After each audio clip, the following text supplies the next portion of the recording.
In this episode of Treaty Talks, we break down the treaty principles and how these principles have affected legislation in this country. With ongoing heightened conversations about the principles of Te Tiriti o Waitangi in the last 12 months, me marama tātou ki ēnei kōrero.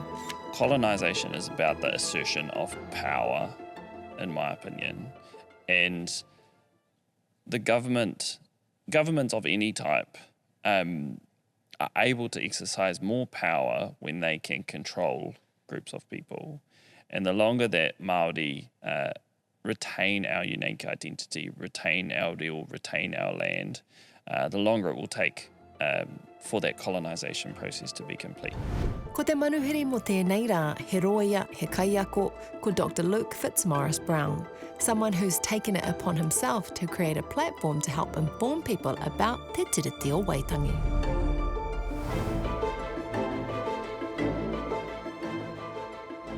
First of all, whakamārama atu kia tātou ko waikoe. Like, who are you and what is the mahi that you do? Kia ora anō, ko Luke Fitzmaurice-Brown tōku ingoa, he uri ahau no te au Pōdi. I'm a lecturer at Victoria University. Been based down here in Pōneke for a long time now. This has become home, but grew up in Taupō and whakapapa is to te au Pōdi in the far north. And my mahi is around mostly Te Tiriti o Waitangi and family law, so child protection in particular, youth justice, and then Te Tiriti treaty issues, kind of broadly. I do love that your series on Paiahua on Instagram, Treaty Chats, is giving and sharing information with people at the moment because the treaty is so topical. Yep. And I thought a good place to start actually would be the treaty principles and what they are, because to be honest, me pono te kōrero, I didn't actually know that we had treaty principles or why we had them or where they came from or why we need them. So mai te timatanga from the start, what are the treaty principles? Yep. Yeah, when we talk about treaty principles, we're almost always talking about a specific thing that was basically invented in the 1970s and 1980s in law and in policy. So we have Te Tiriti o Waitangi itself, and it's pretty clear what that says.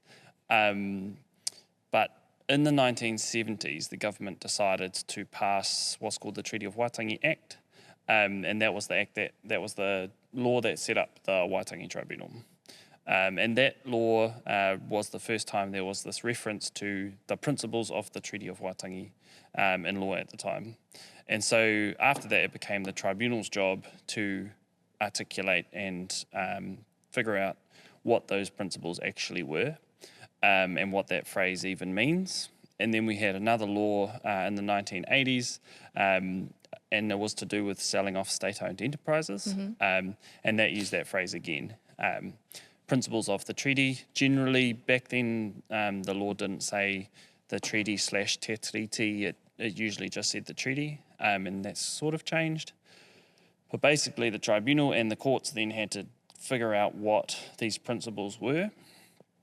The problem with that is that they are based on this myth that we can't possibly know what Te Tiriti o Waitangi and the Treaty of Waitangi, so the Te Reo version and the English version, actually mean. Yeah. We can't possibly know what was intended. And so therefore, we need to kind of come up with these principles that are a compromise down the middle or help us apply it to modern circumstances or get past this impossible difference between those two texts, when actually it's not an impossible difference between those texts. Yeah, so why is there that myth in those kōrero that we can't possibly know what they mean or what they signed or anything like that? Yep, like we've just heard that myth over and over all our lives, right? Like it's really misunderstood by a lot of people that Te Tiriti o Waitangi was the version of Te Tiriti that was signed at Waitangi. The Te Reo text was what was discussed by the rangatira who signed. It was discussed by the British officials who signed.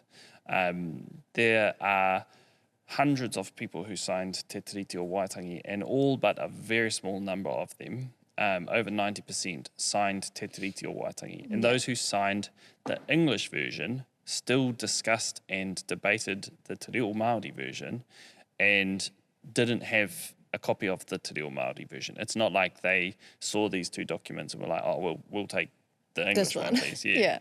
So across the whole country, the hundreds of rangatira who signed and agreed to Te Tiriti o Waitangi were agreeing to the Te Reo Māori text.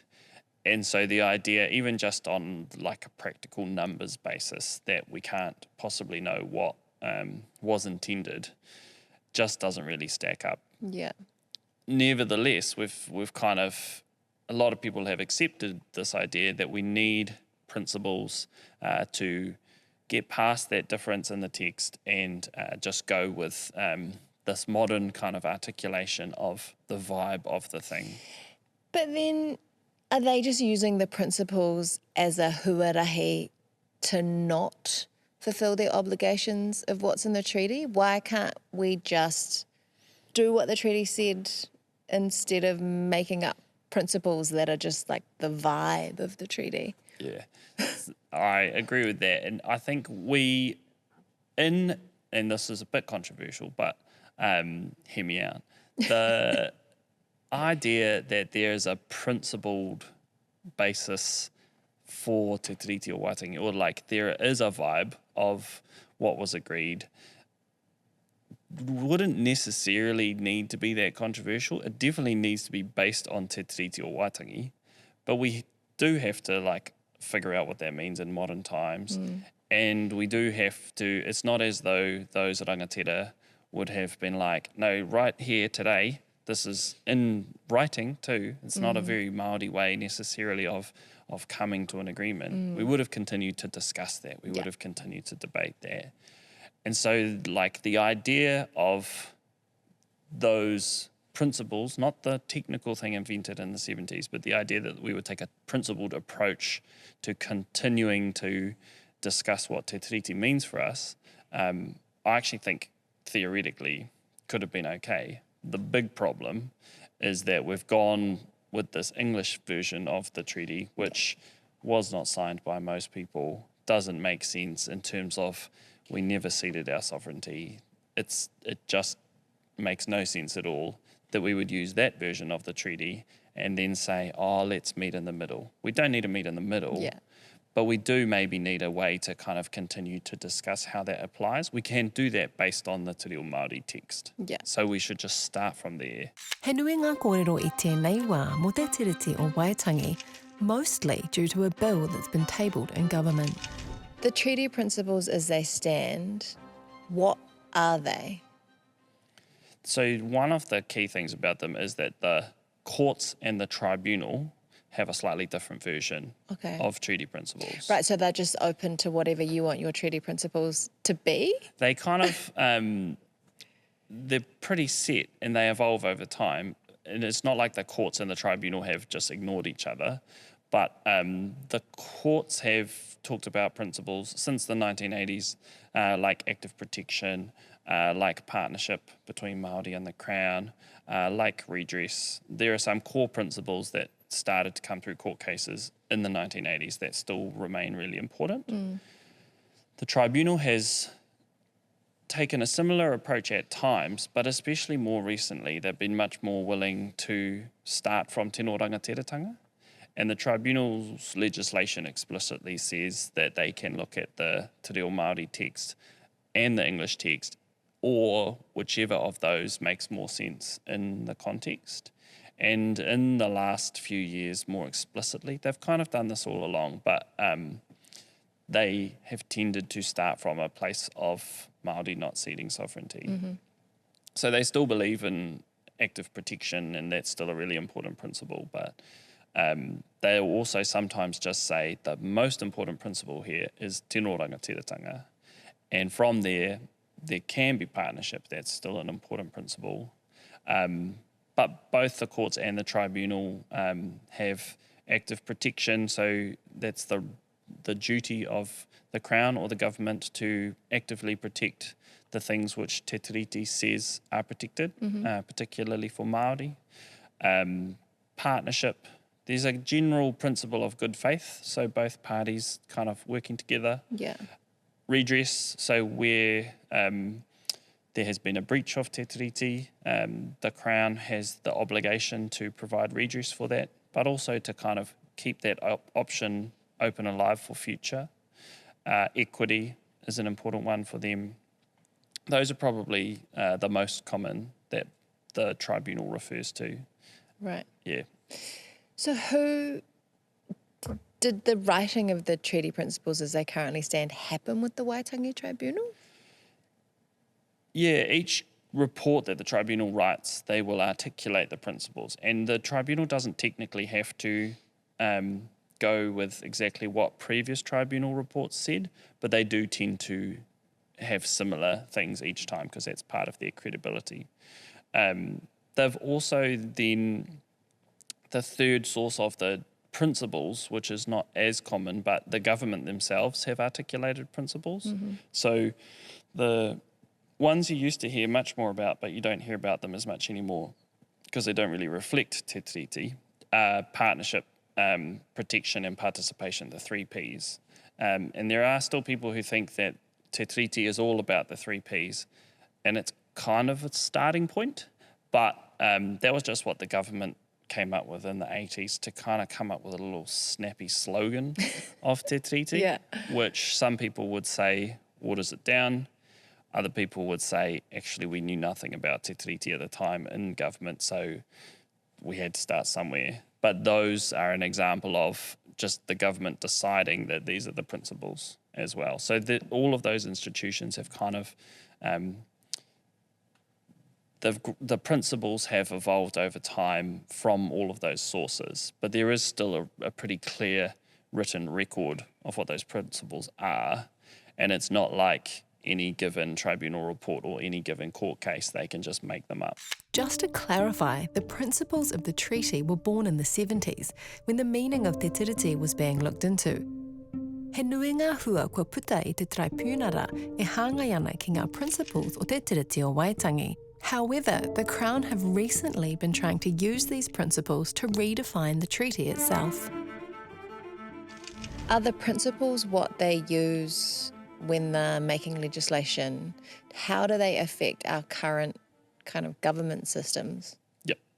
So when legislation is made, it can be a number of things. So ideally, if the legislation is well informed, it might be based on a tribunal report into that particular kaupapa, or it might just be really well researched. And if you're to kind of take the government in good faith, which we should sometimes do, but sometimes not, they will say, okay, here are what we understand to be treaty principles for this kaupapa, and here's how they apply to this particular area. So in Oranga Tamariki, for example, they said it's things like creating strategic partnerships with iwi organisations to share responsibility for looking after tamariki Māori. One of the problems, though, is that the Crown themselves still has a lot of power to decide what that looks like. Yeah. So in the Oranga Tamariki, for example, in that example, the specifics of that law says that iwi can come to Oranga Tamariki and say we should form a partnership, but Oranga Tamariki doesn't actually have to do it. Yeah. So they still have the power to decide who they partner with, which isn't really partnership. No. And it's a start, and like a lot of us have fought to keep that part of the law in this year because the current government wants to get rid of it. But we know it's not a full expression of our rangatiratanga. Yeah. So that's often played out, that there's sometimes even a well-intentioned attempt to put this into the law, and it might get us halfway there, but it's still not full Te Tiriti justice. Ko te tikanga e mahitahi ana te Māori me te Pākehā, but that hasn't really been the case. And even the recent effort, which at surface level looks great, they still fall short of what tino rangatiratanga and partnership actually mean. And so speaking about Oranga Tamariki, I know that child protection and whanau is one of your main kaupapa that you educate people on. How did you end up doing that? I used to work for Oranga Tamariki for a number of years. I worked at National Office, mostly doing policy type roles on a few different kaupapa. So I was working on youth justice for a while. Was part of the changes when it changed over from Child, Youth and Family to Oranga Tamariki. And then in the last couple of years there, I was involved in kaupapa to do with making sure that the children and young people who are in contact with OT or are in care themselves have a voice and are listened to. And I started doing some study, doing some postgrad stuff while I was there. And increasingly kind of came to realise that this lack of treaty justice and this lack of kaupapa Māori approaches really at the centre, because Oranga Tamariki has changed a bit over the years and had some reforms from time to time. And some of the individuals there still do some important work. But I came to the view that until we made kaupapa Māori approaches the centre of that system, and until we decolonised that system, and ultimately now I believe that it needs to be something entirely separate, that we would not address this persistent problem over generations now, where tamariki and whanau Māori are still disproportionately affected by our child protection system, which happens overseas as well. Like, this is a pattern internationally of Indigenous children and families being negatively affected by child protection systems, and Indigenous children being removed from their families as part of the colonisation process. We see things that show up on social media and we all want to know what it means, but the reality is so much of that stuff goes way over my head. And that's okay. Wai maria ana ia Luke me tana momo. So I've seen 7AA, something to do with Oranga Tamariki Act, pop up, and lots of people care about it. And I, like many people, don't actually know really what it's about or what that means. Yeah, so 7AA is the provision I mentioned, the law I mentioned that is the treaty clause for Oranga Tamariki. So it says in their law that it brings in things like the iwi partnerships that we talked about. It says that Oranga Tamariki has to work towards reducing disparities for Māori. And it says that they have to publicly report and tell us every year how they're doing on that, so that we can track it over time. Yeah.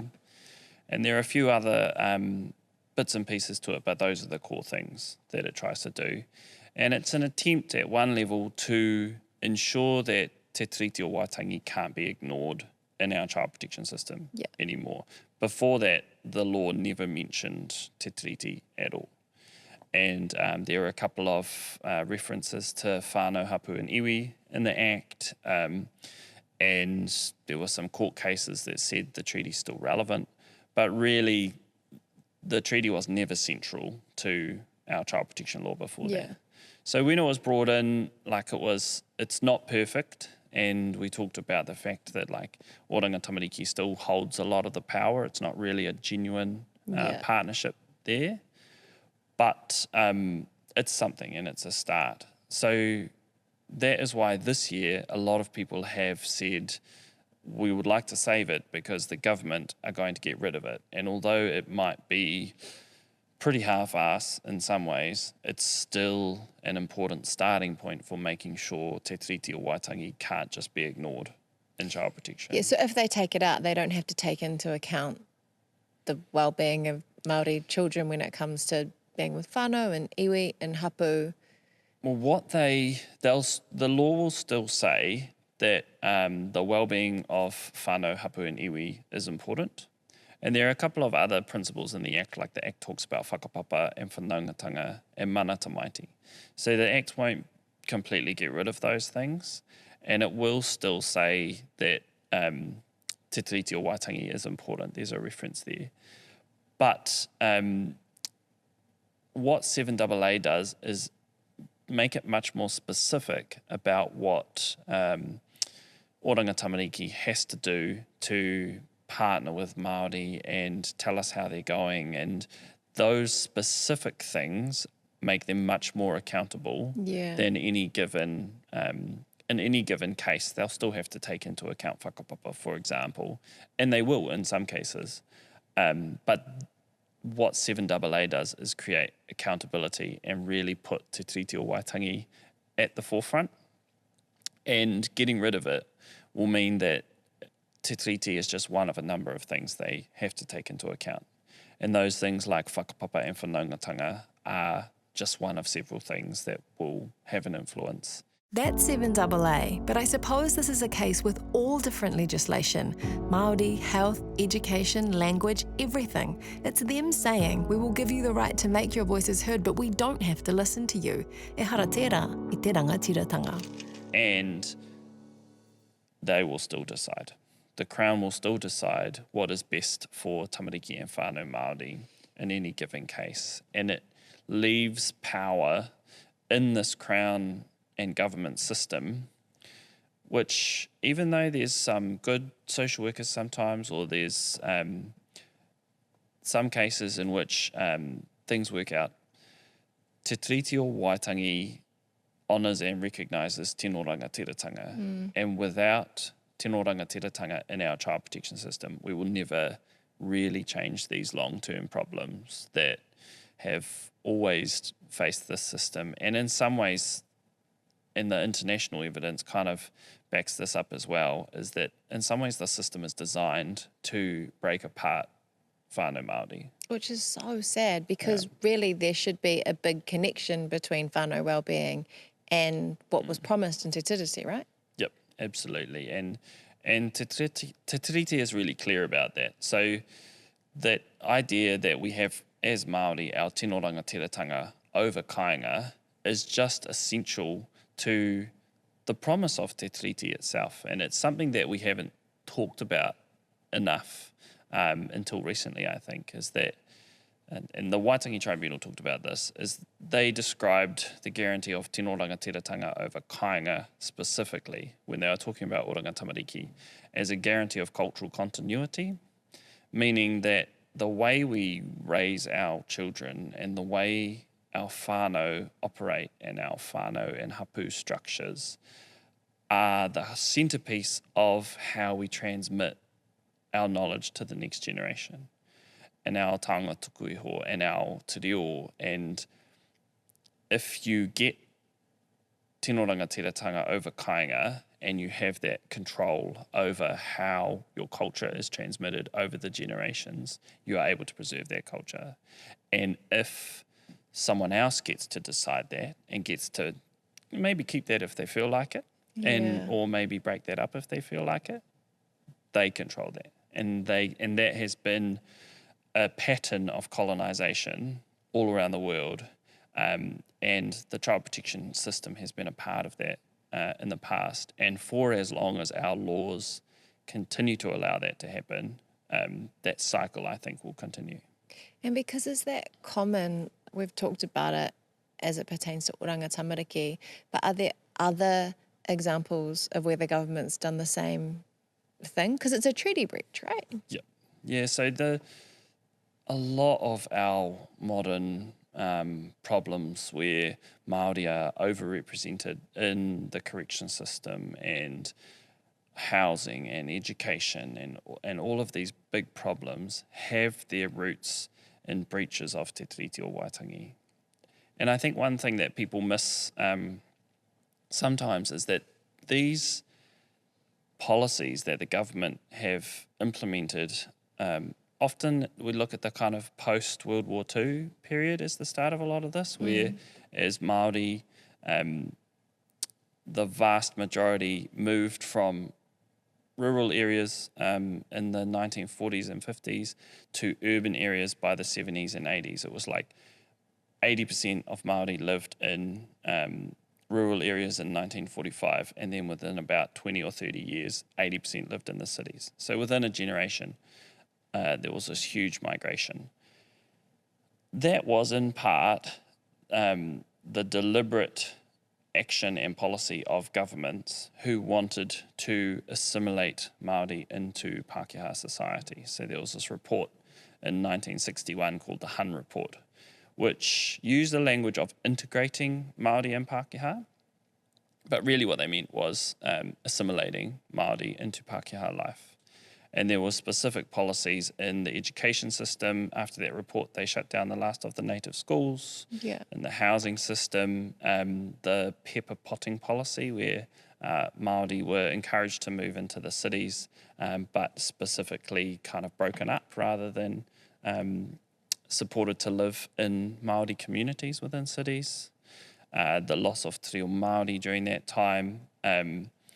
All of these problems and these social policies were deliberate choices of the government of that day.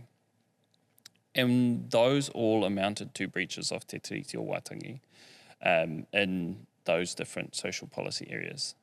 And what they led to, by the 70s and 80s, children were being disproportionately removed from their families.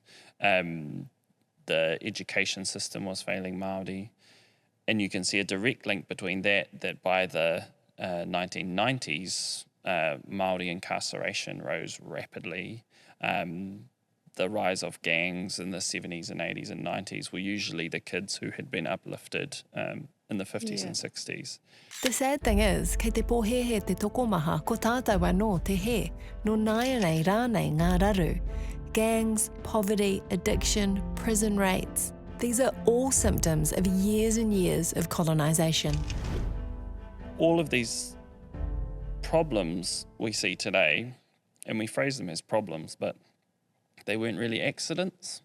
They were the result of government policies that sought to assimilate Māori, all of which was in violation of the promises of Te Tiriti. So those guarantees of tino rangatiratanga over kāinga in particular, over our taonga, over our whenua, were all a part of that pattern. Yeah. And a lot of what we see today in terms of these really difficult problems is at least in part explained by that. Yeah, and so many people kind of take the point of view where Māori just need to get over it, all that stuff happened in the past, move on with your life. But are these breaches still happening now? Yep. They're not just a thing of the past. No, they're not. And there was research come out a few weeks ago which showed that Māori are still more likely to be arrested and convicted for the exact same offence as Pākehā. And that is the case even when you control for factors like socioeconomic levels or mental health or other things, which we also know contribute to those justice system statistics. Even when you take those out of the picture, and for Māori, those are often also the result of treaty breaches. But even if you kind of make everything else equal, Māori are still more likely to be targeted by that system. And that's an ongoing treaty breach. And that is a current policy of corrections, of police. This year, we have seen, so there was going to be an amendment to the Corrections Act. So that's the law that governs our prison system and our correction system. Yeah. There was going to be a treaty provision put in that act, and this government decided to get rid of it. Oh, so there's not a treaty provision in our prison law whatsoever? Yep. And there was a Waitangi Tribunal inquiry into the correction system, which led to a review of the Corrections Act. And one of the results of that was to put a treaty provision in the Corrections Act, and that was halfway through Parliament when the election happened, and now it's no longer going to be in the law. So it was just kind of removed from the draft law. That just blows my mind that with all of this evidence and all of these recommendations that they still don't want to acknowledge Te Tiriti in any of the things that severely currently hurt Māori and have been for a very long time. I completely agree. And one of the things I just struggle to wrap my head around is that, like, the prison system is very expensive. It is a very large waste of everybody's money to be locking people up, right? Yeah. For all the reasons, we can think it's morally wrong as well, and we can say it's a breach of Te Tiriti, but it's just also a huge waste of money. Yeah. And so there are all these, and it's not the only example, like honouring Te Tiriti or Waitangi in our environmental laws or policies would improve our environment. And increasing the use of te reo Māori for tauira Māori, but also for non-Māori, is something that will enrich our experiences of the world and our education systems and the learning of all of our tauira. And so there are these ways, I think, in which, from a Māori perspective, it's deeply wrong that there are these treaty breaches. Yeah. But even just it's just bad policy, like it's bad law, it's not evidence-based. In Oranga Tamariki, evidence-based policy would be to have tamariki with whanau and supported by their communities. Yeah. So who are these people that are writing the bad policy? Like, is it just, like, how does that work? Who are the people that get together and say, okay, we're going to write this policy for corrections, we're going to write this policy for Oranga Tamariki, and we're not going to take any Te Tiriti recommendations with it? I think it's why we have to kind of, in my opinion, realise that breaches of Te Tiriti are part of the colonisation process. And colonisation is about the assertion of power, in my opinion. And the governments of any type are able to exercise more power when they can control groups of people.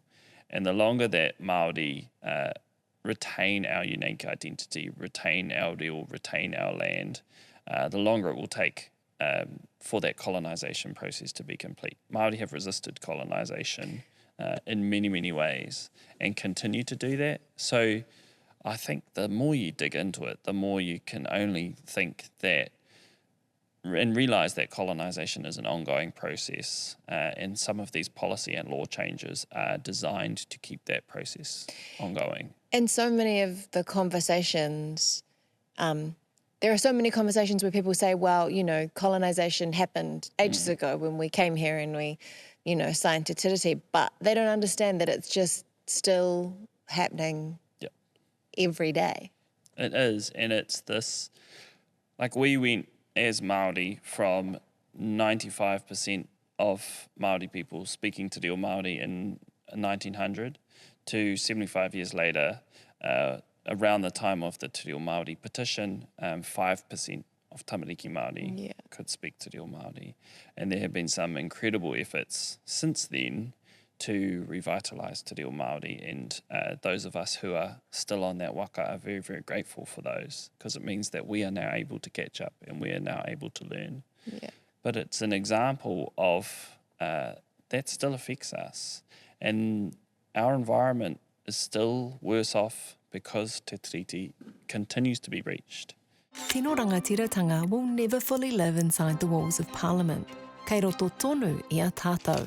We can get so lost in the politics of it all and made to believe that maybe within Parliament are the answers to our problems. Do you think there will ever be a time where a government or New Zealand actually writes law and policy that will help Māori, or at least favour us just a tiny, tiny little bit? I think so, because the flip side of these policies not making any sense is that I think over time, more and more of us will realise that honouring Te Tiriti is good for all of us.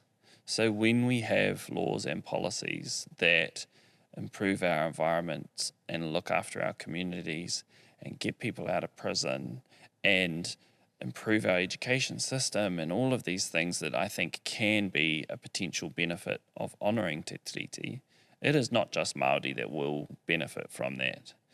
For Māori, it will reverse I hope, some of the very worst statistics and outcomes. But having an environment where we can all live in and thrive as a result of honouring Te Tiriti will be good for everyone. And we're facing these big problems like climate change, where honouring Te Tiriti is one way in which we can address some of those problems. And I think more and more people will realise that. Yeah. And I think they already are. And I think my view is that a lot of what we see in terms of the really anti-treaty opinion from a few people at the moment is almost just the sting in the tail of a movement where most people are actually realising that the times have changed. Yeah. And we are moving towards honouring Te Tiriti. And that pattern is a kind of 2 steps forward and 1 step backwards pattern. And we might be in the 1 step backward right now. Yeah. And that feels hard and is hard and should be resisted. But we will inevitably get back to the 2 steps forward, and that over time progresses us. I truly believe and agree with Luke. I see the change. E manako nui ana hau ki te tei wā, kaore noi hoa hau I te whakahihi ki te ki atu he Māori ahau. Engari e whakahihi ana ki te ki no Aotearoa ahau.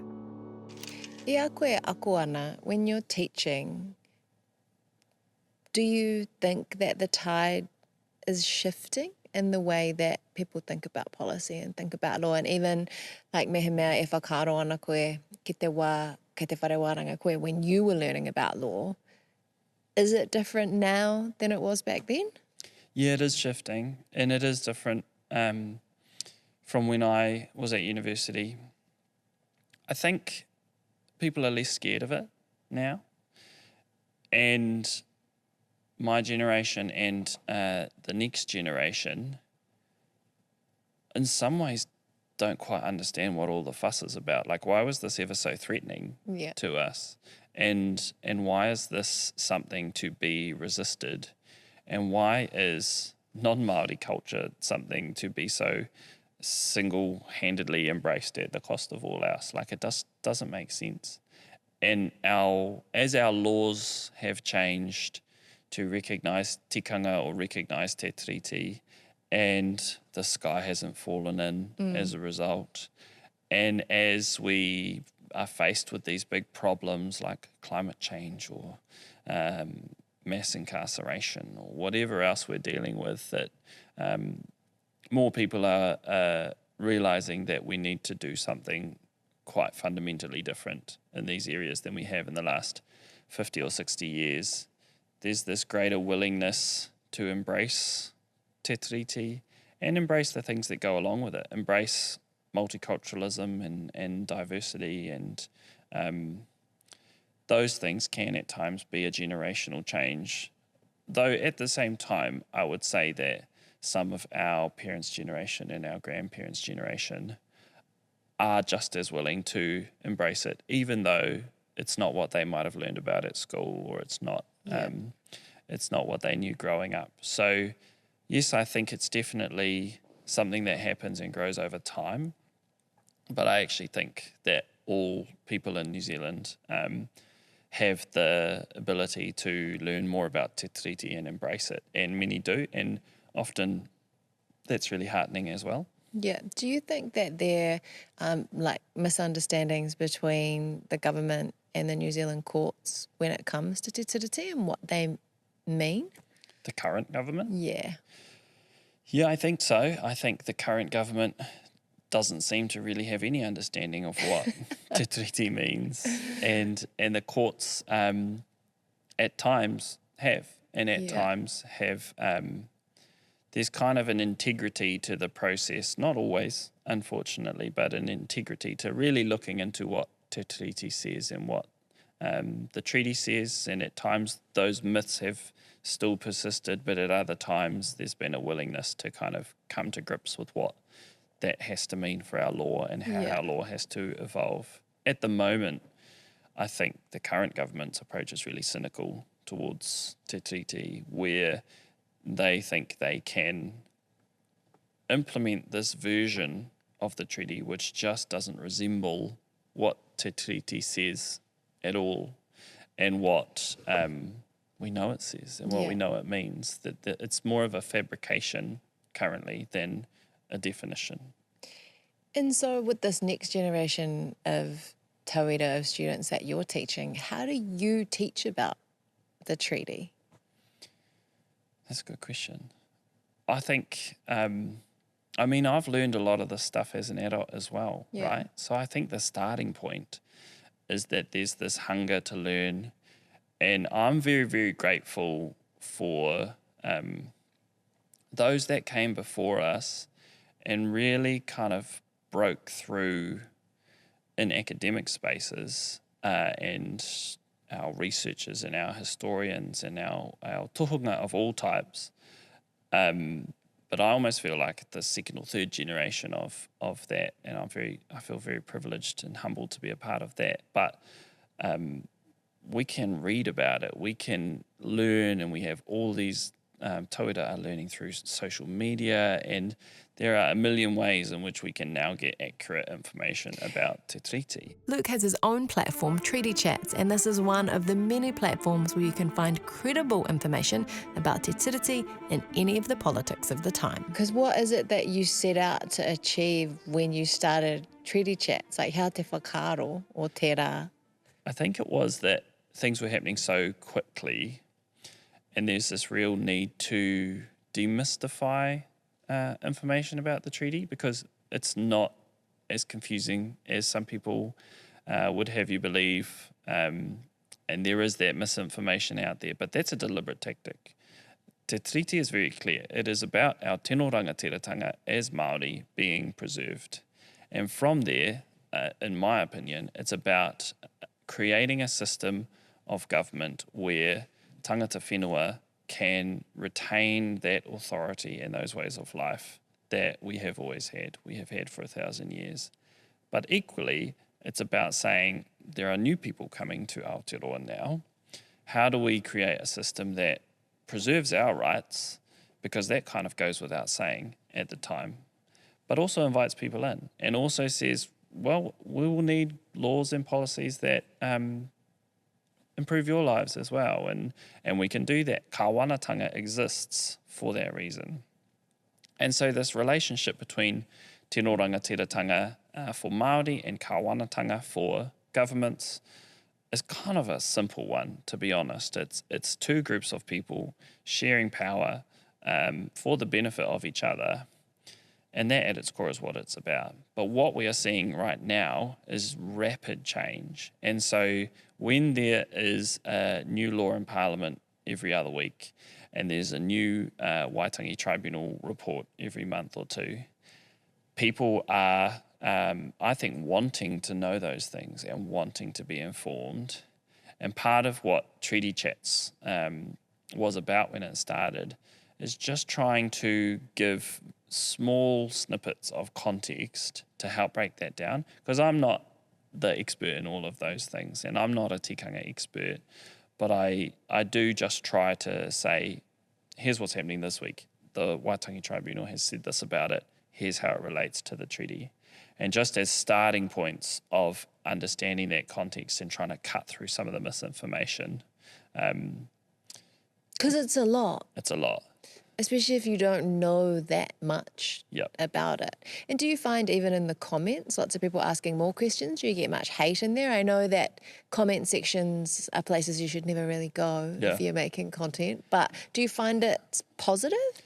I think there's a real willingness to embrace it and learn, and like the comment section is sometimes a trash fire, as we all know about the internet, but actually mostly it's people wanting to share it, and people. I got a message a couple of weeks ago that someone had shared it with their dad, and their dad is in their 50s or 60s, and he was like, this was mean. Like, I just wanted a short explanation of what is happening, because I've just been bombarded with stuff and it's too much. And I was like, this is mean. If I can just chat to people's dads, then sweet. Because I actually think, like I said before, about the generational thing, our parents' generation wants to know this stuff too. Yeah. And there's a willingness, I think, to challenge some of the myths that we learnt when we were growing up, and you have to kind of believe the best in people, that most people do actually want that there are a few racists out there, but actually most people want to know more. And I think it was great too how we did kind of break down those, because one of the big myths that people talk about all the time, like I mentioned before, is that colonization happened ages ago, all of those problems happened ages ago. Everything that's happening now with Māori can't be a result of that. In lots of people's minds, they can't put the two together. Yep. But it definitely is. Yeah. That is the effect of that. Yeah, and colonization is not just about our material stuff. Like, a huge amount of the land confiscations in Aotearoa happened in the 19th century and throughout the 20th century. But some of them are still happening. The Foreshore and Seabed Act was the biggest one. But when you reduce colonization to that material, it's about the loss of land and the loss of resources. Yeah. You miss the fact that it's also about making Indigenous peoples stop believing in what they know. Yeah. And when that happens, and when you say to a group of people, you don't know how to keep your children safe, like we're the only ones who know how to do that, and you manage to convince them that you know best what is best for Māori children, and you know best how a school system should run, because why would you focus on te reo when you can be globalized? Actually, you're not going to get a Indigenous job peoples, speaking Māori. Exactly. Just learn to speak Chinese. We know what is good for us, and that is not about having this exclusive set of systems that we don't want to invite people into. If anything, it's the opposite. But colonization was about our knowledge, and that's true all over the world. It was about diminishing Indigenous ways of knowing and knowledges and replacing them with colonial systems, not to make Indigenous peoples experts in colonial systems, but to make colonizers experts in those things, and to have this power to say, we know what's best for you. Yeah. And so decolonization is partly about giving land back and giving resources back, and it can't just be about ideas. But actually it's about restoring, for us, it's about restoring tikanga. And it's about our tikanga of our learning and our reo, and it's about our tikanga of whanau. And like, we had corrections systems. When harm was caused, there are tikanga to respond to that. And it's not mass incarceration. Yeah, it's not locking people up. It's tikanga. Yeah. And decolonization is about this long-term process, I think, of getting us back to that. And that's why I think it's not scary. It's not kicking people out. Like, this is a mean country. Heaps of people can fit here. It's cool. Yeah. But it is about saying that some of these big systems that diminish us as peoples and as Māori people need to go, because not only do they breach Te Tiriti, they have failed. Yeah. And we can replace them with better ones. Treaty Principles Amendment Act, is that what it's called? Treaty Principles Bill, I think. Treaty Principles Bill? That's been in the media a lot. Mm-hmm. What is that?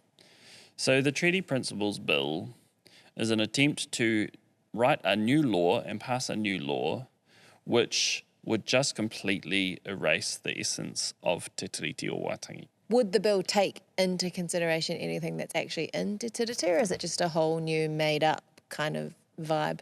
So it references the importance of the treaty, and it says the treaty is our founding document, and it claims to respect things like treaty settlements.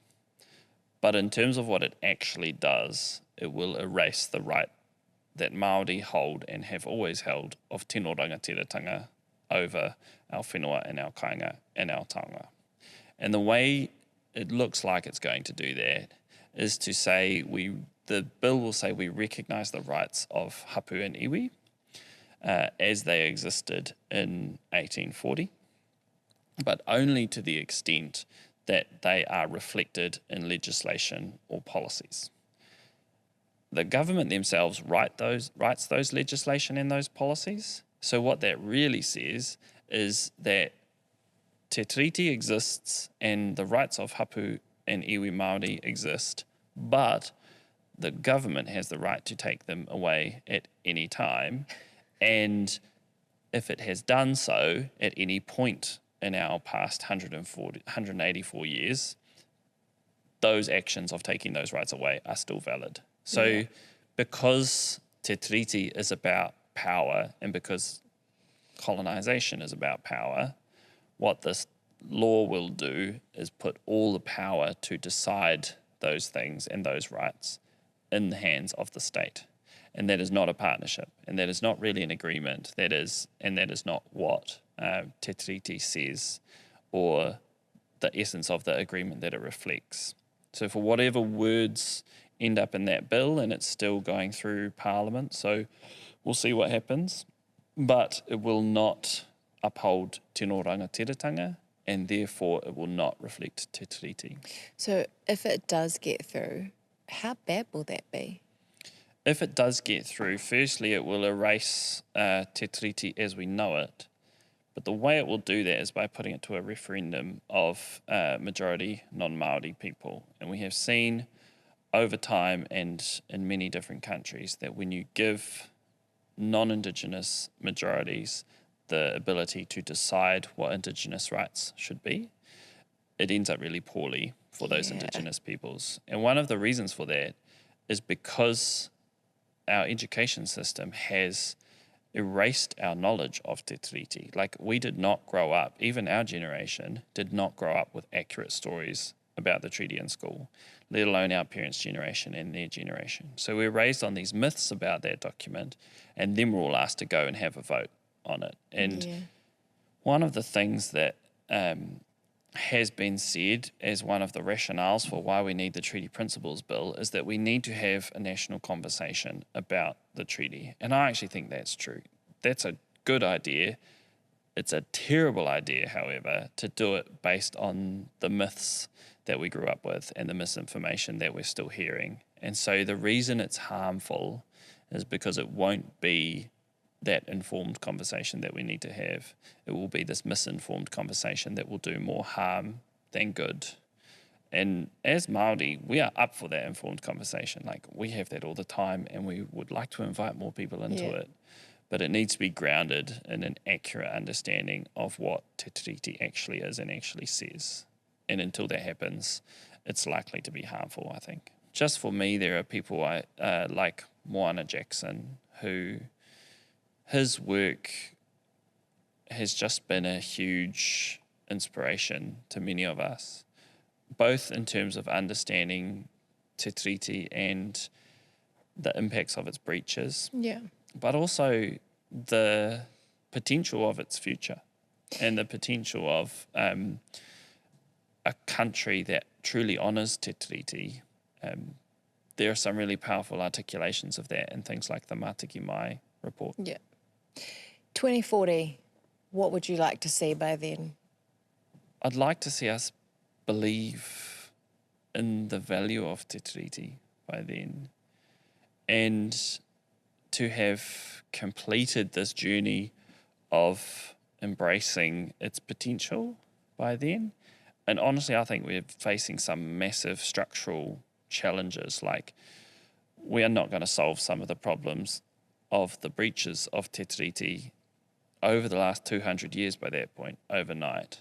But I hope we will have realised that Te Tiriti gives us the starting point for that, and that all New Zealanders can see Te Tiriti as something to be proud of, something to embrace, something that is really unique to who we are as a country, but in its fullness and in its realisation actually allows us to create a place where we can honour the tangata whenua of this country, but equally invite others in. And there's a vision there for a pretty great place. And from there, we figure it out. We figure out our differences, and we figure out some of the big problems that the generations before us have caused, and I'm sure we will cause a few as well, and there'll be messes to clean up. But Te Tiriti can actually help with that. And so I hope we believe in its potential, and I hope we see it as a tool that can point us in the right direction. Dr. Luke Fitzmaurice-Brown, e mihi nui ana ki a koe. Thank you so much for coming and sharing your mātauranga and all that wonderful kōrero with us.